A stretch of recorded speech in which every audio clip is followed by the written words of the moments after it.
18 ذی الحج کا دن ہے۔ کیا 18 ذی الحج کی تاریخ ہے۔ آقا علیہ الصلوۃ والسلام صحابہ کرام کے ہجوم میں جم غفیر میں حجۃ الوداع سے واپس مدینہ طیبہ پلٹ رہے ہیں۔ 18 ذی الحج کا دن تھا۔ ایک مقام آیا، اسے کہتے ہیں غدیر خم۔ کیا کہتے ہیں؟ غدیر خم۔ اس مقام پر میرے آقا رک گئے، پڑاؤ کیا، درختوں سائبان بنایا گیا، درختوں کے نیچے پڑاؤ کر کے آقا نے ظہر کی نماز ادا کی۔ میرے آقا کے لیے ممبر لگ گیا، تاجدار کائنات صلی اللہ تعالی علیہ وآلہ وسلم ممبر پر جلوہ افروز ہو گئے، اور حجۃ الوداع سے واپس آنے والے لا تعداد صحابہ کرام میرے مصطفیٰ کے سامعین کا مجمع بن گیا۔ تاجدار کائنات نے اللہ کی حمد و ثنا کی،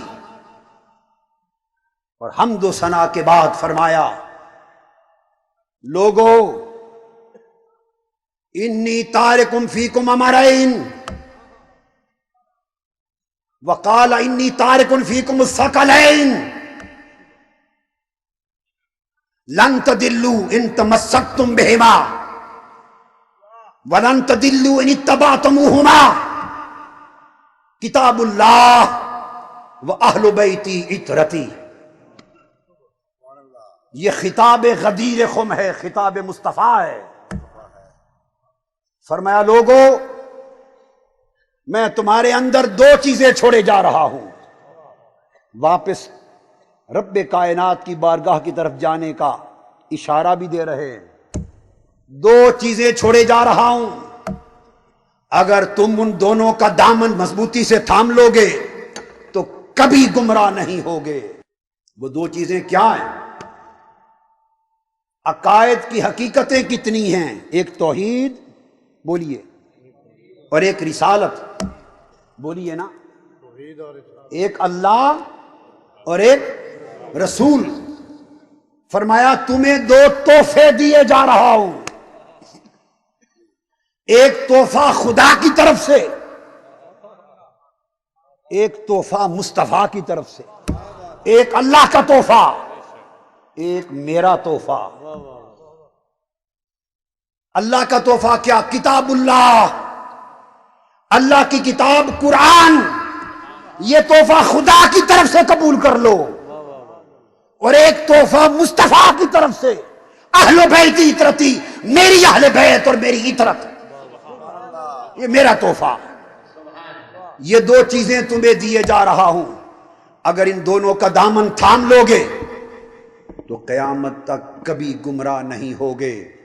حدیث میں فرمایا، ان دونوں کا دامن تھام لو، لن یفترقا حتی یردا علی الحوض، کہ قرآن اور میری اہل بیت یہ کبھی جدا نہیں ہوں گے حتیٰ کہ قیامت تک کوثر پہ جب میں کھڑا ہوں گا تو قرآن اور اہل بیت اکٹھے میرے پاس آئیں گے۔ قرآن اہل بیت سے جدا نہ ہوگا، اور اہل بیت قرآن سے جدا نہ ہوگی۔ حوض کوثر پر بھی مصطفیٰ کی بارگاہ میں دونوں اکٹھے آئیں گے۔ فرمایا یہ دو دیے جا رہا ہوں، ان کو تھام لو۔ اس کے بعد میرے آقا نے فرمایا صحابہ کرام سے مخاطب ہو کر، هل تعلمون انی اولی بالمؤمنین من انفسہم، تشہدون انی اولی بالمؤمنین من انفسہم۔ پوچھا، لوگو کیا تم جانتے ہو کہ میں مومنوں کی جانوں سے بھی زیادہ قریب ہوں؟ صحابہ کرام نے قالوا بلا یا رسول اللہ، حضور حق ہے، آپ ہماری جانوں سے بھی قریب تر۔ کیا تم پہچانتے ہو کہ میں مومنوں تمہاری جانوں کا بھی حاکم ہوں، تمہاری جانوں سے بھی عزیز تر محبوب تر ہوں؟ سب نے کہا قالوا بلا یا رسول اللہ۔ فرمایا لوگوں گواہی دیتے ہو کہ میں تم سب مومنوں کی جانوں کا ولی ہوں؟ کیا؟ اولا، میں تم سب مومنوں کی جانوں کا ولی ہوں۔ گواہی دیتے ہو؟ سب صحابہ کرام نے کہا بلا، حق ہے یا رسول اللہ، آپ سب مومنوں کی جانوں کے ولی۔ یہ گواہی لینے کے بعد حدیث پاک کے الفاظ ہیں فَأَخَذَ بِيَدِ عَلِيٍّ، آپ نے علی شیر خدا کا ہاتھ پکڑ لیا، اور غدیر خم کی وادی میں ہزارہ صحابہ کے اجتماع میں اپنی ولایت پر گواہی لینے کے بعد علی شیر خدا کو کھڑا کیا اور فرمایا میں تم سب کی جانوں کا ولی۔ انہوں نے کہا بلا یا رسول اللہ۔ فرمایا من کنت مولا ہو فہذا علی مولا۔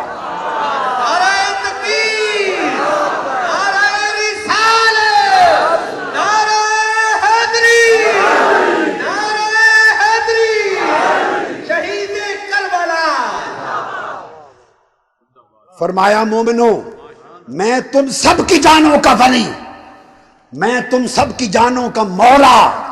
اور پھر فرمایا سن لو اعلان غدیر خم، جس کا میں مولا ہوں اس کا علی مولا ہے، جس کا میں مولا ہوں اس کا علی مولا ہے۔ علی ولیکم بعدی، علی میرے بعد تمہارا ولی ہے۔ جو مجھے مولا سمجھتا ہے وہ علی کو بھی مولا مان لے، جو مجھے ولی جانتا ہے وہ علی کو ولی جان لے، اور جو علی کو ولی نہیں جانتا وہ مجھے ولی نہیں مانتا، جو علی کو مولا نہیں مانتا وہ مجھے مولا نہیں مانتا۔ یہ کہہ کر میرے آقا نے ہاتھ اٹھا دیے، ہاتھ فضا میں لہرا دیے، عرض کیا اللہم والمن والاہ، اے اللہ جو علی کو ولی مانے تو صرف اسی کا ولی بن۔ ہائے ہائے ہائے،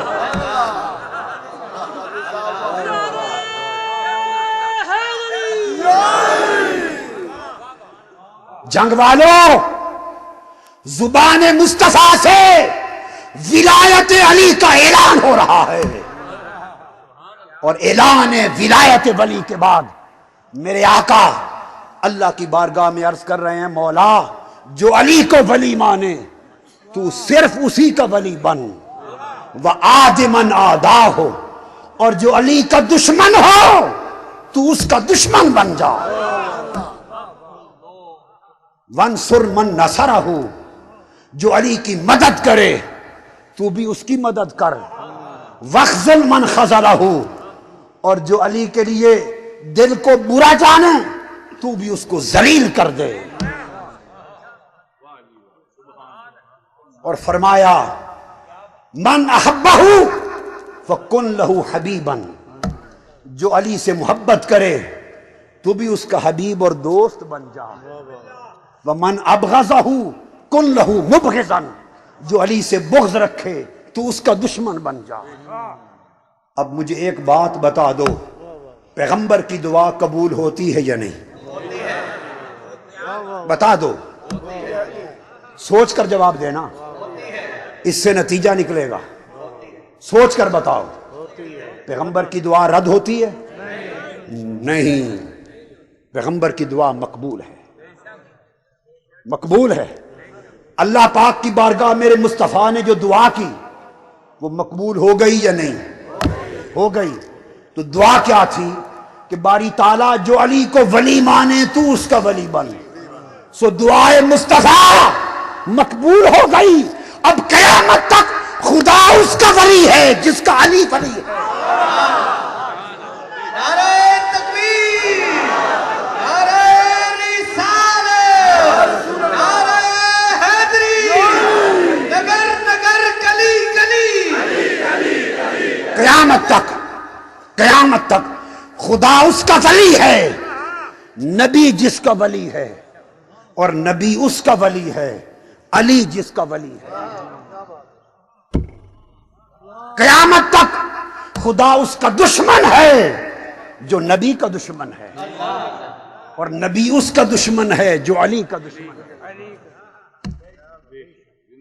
سو جو علی کا ہے وہی نبی کا ہے، جو نبی کا ہے وہی خدا کا ہے۔ میرے آقا نے فرمایا حدیث اللہم انت مولایا وانا مولا کل مؤمن ومن کنت مولاہ علی مولا. اللہ میرا مولا، میں ہر مومن کا مولا، اور جس کا میں مولا علی اس کا مولا. اعلان ولایت علی ہو گیا، علی ولایت کا سمندر بن گئے. اور پھر حدیث میں آتا ہے جب مولا علی کی ولایت مطلقہ کا اعلان ہو گیا تو سیدنا فاروق اعظم رضی اللہ تعالی عنہ اٹھے، جنگ والو سن لو دھیان سے. اور سیدنا صدیق اکبر رضی اللہ تعالی عنہ اٹھے، دونوں جلیل القدر صحابہ خلفائے راشدین سیدنا صدیق اکبر اور سیدنا فاروق اعظم رضی اللہ تعالی عنہما دونوں اٹھے اور مولا علی شیر خدا کے پاس گئے اور کہنے لگے بخ بخ لکا یا علی ابن ابی طالب، ہنی اللہ کا یا علی ابن ابی طالب، اصبحت وامسیت مولایا ومولا کل مؤمن ومؤمنۃ. سیدنا فاروق اعظم اور سیدنا صدیق اکبر نے کہا اے علی ابن ابی طالب تجھے مبارک ہو مبارک ہو مبارک ہو، تیری صبح و شام پہ ولایت لکھی گئی. فرمایا علی مبارک ہو تجھے. فرمایا حضرت فاروق اعظم نے خدا کی قسم آج کے بعد علی تو میرا بھی مولا ہے اور ہر مومن کا مولا ہے. خلافت راشدہ بتا رہا ہوں. ارے خلافت راشدہ کو ماننے والوں، کیا خلافت راشدہ کو مانتے ہیں یا نہیں؟ بولیے. ارے صدیق و عمر کو ماننے والوں، صدیق و عمر کو ماننے والوں، صدیق کو صدیق اکبر ماننے والوں رضی اللہ تعالی عنہ، فاروق کو فاروق اعظم رضی اللہ تعالی عنہ ماننے والوں، عقیدہ بتا رہا ہوں. صدیق اکبر کا عقیدہ کیا ہے، فاروق اعظم کا عقیدہ کیا ہے؟ فاروق اعظم کا عقیدہ یہ ہے، فرماتے ہیں خدا کی قسم علی انت مولایا و مولا کل مومن، آج کے بعد آپ ہمارے بھی مولا اور ہر مومن کے مولا. سو علی عمر کے بھی مولا ہیں، علی حضرت ابو بکر کے بھی مولا ہیں، حضرت عثمان کے مولا ہیں. ارے علی مصطفیٰ نے علی کو ساری کائنات کا مولا بنا دیا. علی تو مولا کائنات ہے، علی تو مولا کائنات ہے. اور ایک بات کہہ دوں تحقیق کے ساتھ، اللہ کی عزت کی قسم، حضور کی نبوت کی قسم، وہ مومن ہی نہیں جو علی کو مولا نہیں مانتا، وہ مسلمان نہیں جو علی کو مولا نہیں مانتا. ختم. وہ مسلمان نہیں جو علی کو مولا نہیں مانتا. مسلمانی علی کی مولائیت کو ماننے میں ہے، نبی کی مولائیت کو ماننے میں ہے. شیخ الاسلام ڈاکٹر محمد طاہر القادری کے آفیشیل یوٹیوب چینل کو سبسکرائب کریں اور بیل آئیکن کلک کریں.